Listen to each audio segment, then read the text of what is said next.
كل شيء عظيم ولها عرشها وجدتها وقومها يسجدون للشمس من دون الله وزين لهم الشيطان أعمالهم فصدهم عن السبيل فهم لا يهتدون. ہدہد نے کہا کہ بادشاہ سلامت میں ایک ایسی جگہ سے آ رہا ہوں جہاں ایک عورت بادشاہت کر رہی ہے. انی وجدت امرأة تملکهم وأوتیت من کل شیء. اور بادشاہ سلامت حیرت کی بات یہ ہے کہ اس کے پاس طاقت بھی ہے، قوت بھی ہے، ہر چیز اس کے لیے مہیا ہے جو ایک حکومت کے لیے چاہیے. یعنی حکومت کرنے کے لیے جن چیزوں کی ضرورت ہے وہ تمام کی تمام چیزیں اس کے پاس مہیا ہے. ولہا عرشہا، اور اس کے پاس ایک تختہ بھی ہے. اور وہ تختہ کیسا تھا؟ سونے اور جواہرات سے مزین تھے، لمبے چوڑے تھے، اونچائی میں بھی بہت اونچا تھا. تو ایسا خوبصورت مزین مرصع اس کے پاس ایک ایسا تختہ تھا جس تخت کے اوپر وہ بیٹھ کر حکمرانی کر رہی ہے اور لوگوں سے مشورہ کر کے وہ فیصلہ صادر فرماتی ہے. تو حضرت سلیمان علیہ السلام یہ بات سن رہے تھے. ہدہد نے مزید کہا وجدتها وقومها يسجدون للشمس من دون الله وزين لهم الشيطان اعمالهم فصدهم عن السبيل وهم لا يهتدون. ہدہد نے ایک بہت بڑی بات کر دی، بہت بڑی بات کہی.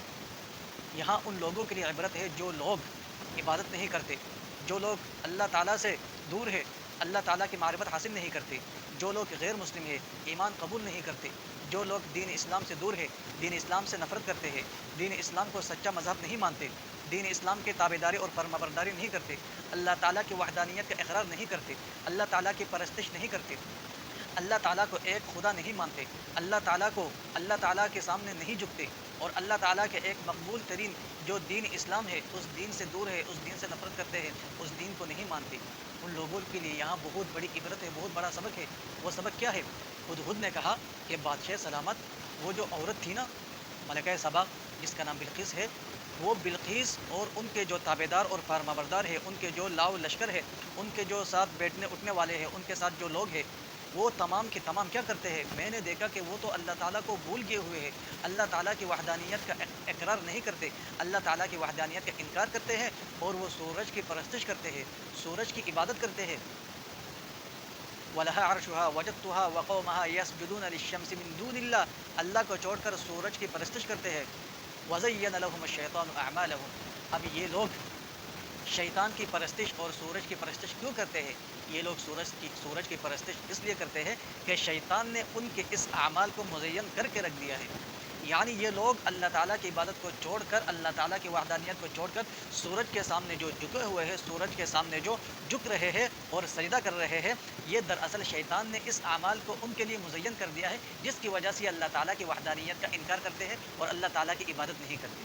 تو دیکھیے، جو لوگ غلط کام میں مصروف ہیں، غلط کام میں پھنسے ہوئے ہیں، جو لوگ اللہ تعالیٰ کو نہیں مانتے، اللہ تعالیٰ کی وحدانیت کا اقرار نہیں کرتے، یا اسی طرح مسلمانوں میں جو لوگ غلط کام میں لگے ہوئے ہیں، گانا سننے میں لگے ہوئے ہیں، یا گندی گندی فلمیں دیکھتے ہیں، مختلف قسم کے حربہ استعمال کرتے ہیں، حرام خوری کرتے ہیں، یا چوری ڈکیتی کرتے ہیں، یا زنا کرتے ہیں، یا شراب نوشی کرتے ہیں، یا مختلف قسم کے نشہ آور چیزیں استعمال کرتے ہیں اور وہ اس میں لگے ہوئے ہیں، یا مختلف قسم کے جو خرافات ہے، مزاروں پہ جانا، ولیوں سے مانگنا، ولیوں کے سامنے جھکنا، ان سے منتیں مانگنا اور طرح طرح کی رسم و رواج اختیار کرنا اور اس کو یہ سمجھنا یہی عبادتیں ہے، یہی اچھی چیز ہے. تو یاد رکھنا، ان چیزوں میں پڑھنے کی وجہ سے آپ لوگ راہ راست پر نہیں آ سکتے، ان چیزوں میں پڑھنے کی وجہ سے آپ بدعات نہیں چھوڑ سکتے، ان چیزوں میں پڑھنے کی وجہ سے آپ سنت پر عمل نہیں کر سکتے، ان خرافات میں پڑھنے کی وجہ سے 5 اوقات کی نمازیں آپ سے نکل جاتے ہیں، آپ محفلیں سجاتے ہیں، مختلف قسم کے خرافات آپ کرتے ہیں اور چندہ بھی جمع کرتے ہیں اور صدقہ خیرات بھی کرتے ہیں، لیکن ان چیزوں کی وجہ سے آپ سے نماز نکل جاتی ہے، دیگر عبادات نکل جاتی ہے، فرائض کا اہتمام آپ نہیں کر سکتے، سنن کا آپ اہتمام نہیں کر سکتے، اور آپ یہ سمجھتے ہیں کہ ہم جو اعمال کر رہے ہیں یہی اصل اعمال ہے، یہی عمل ہمیں نجات دلائیں گے. کبھی آپ نے غور کیا ہے کہ میں جو عمل کر رہا ہوں کیا یہ صحیح بھی ہے یا نہیں ہے؟ تو یاد رکھنا، یہاں ہدہد نے اس عورت کا تذکرہ کیا ہے کہ جس عورت کو شیطان نے اس اعمال کو، اس کردار کو اس کے لیے مزین کر دیا ہے، حالانکہ یہ جو ملکہ سبا تھا، بلقیس، یہ انتہائی سمجھدار عورت تھی، یہ بہت سمجھدار عورت تھی. اب اس نے کیا کیا؟ آہستہ آہستہ اللہ تعالیٰ نے اس کی مقدر کا جو ستارہ ہے وہ پلٹنے کا اللہ تعالیٰ نے فیصلہ کیا ہے اور اس کو ہدایت دینے کا وقت اس کو مل گیا ہے. چنانچہ آگے جا کے میں بتاؤں گا، اس نے باقاعدہ حضرت سلیمان علیہ السلام کے سامنے جھک گئی اور یہ مسلمان بھی ہو گئی تھی، وہ بعد میں بتلاؤں گا. لیکن یہاں یہ راہ راست پر کیوں نہیں آئی وہ بتلانا چاہ رہا ہوں کہ وَزَيَّنَ لَهُمُ الشَّيْطَانُ أَعْمَالَهُم، کہ ان کے اعمال کو شیطان نے ان کے لیے مزین کیا ہے، فَصَدَّهُمْ عَنِ السَّبِيلِ، کہ شیطان نے ان کو سیدھے راستے سے روک دیا، فَهُمْ لَا يَهْتَدُونَ، جس کی وجہ سے وہ راہ راست پر نہیں آ سکتے. دیکھیے تو غلط اعمال میں جب انسان لگ جاتا ہے تو وہ راہ راست پر نہیں آ سکتا.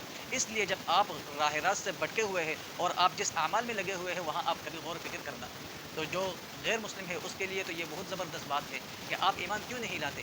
شیطان نے آپ کے اعمال کو آپ کے لیے مزین کر دیا ہے جس کی وجہ سے آپ بتوں کی پرستش نہیں چھوڑ سکتے, آپ آگ کی پرستش نہیں چھوڑ سکتے اور آپ سورج کی پرستش نہیں چھوڑ سکتے, آپ شیطان کی پرستش نہیں چھوڑ سکتے, آپ مورتیوں کے پوجا پاٹ نہیں چھوڑ سکتے.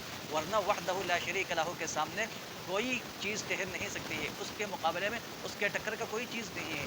وہ وحدہ لا شریک ہے اور وہی عبادت کے لائق ہے. چنانچہ سلیمان علیہ السلام نے جب یہ سارا واقعہ سنا تو حضرت سلیمان علیہ السلام نے کیا کہا, قال سننظر اصدقت ام كنت من الكاذبین, کہ میں یہ بھی دیکھتا ہوں کہ تو جھوٹ بول رہا ہے یا سچ بول رہا ہے. تو ایک کام کر. جب ہدہد کا بیان ختم ہوا تو سلیمان علیہ السلام نے بطور آزمائش اور امتحان کا کہا, تو ایک کام کر, یہ میں ایک خط لکھ کے دے رہا ہوں, یہ خط لے اور یمن جا اور ملکہ سبا کے سامنے اس کو پھینک دے, اور پھینکنے کے بعد ایک بات یاد رکھنا, وہاں کھڑے نہیں رہنا بلکہ تھوڑا پرے ہٹ جانا, ایک سائڈ میں ہو کے کھڑے رہنا اور دیکھنا وہ کیا جواب دیتی ہے. چنانچہ حضرت سلیمان علیہ السلام نے ایک خط لکھا. اس خط میں کیا لکھا ہے؟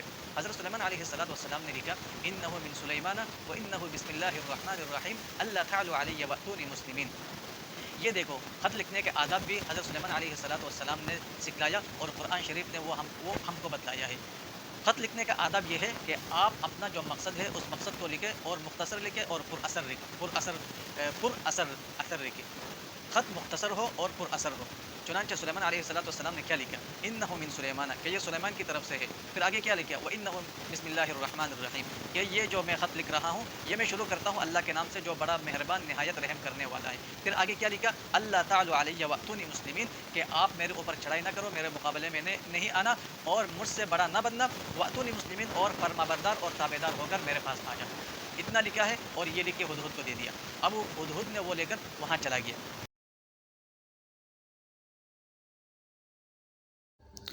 دوستو, بلقیس نے خط کا کیا جواب دیا ہے وہ ہم انشاءاللہ اگلے نیکسٹ ویڈیو میں بتائیں گے.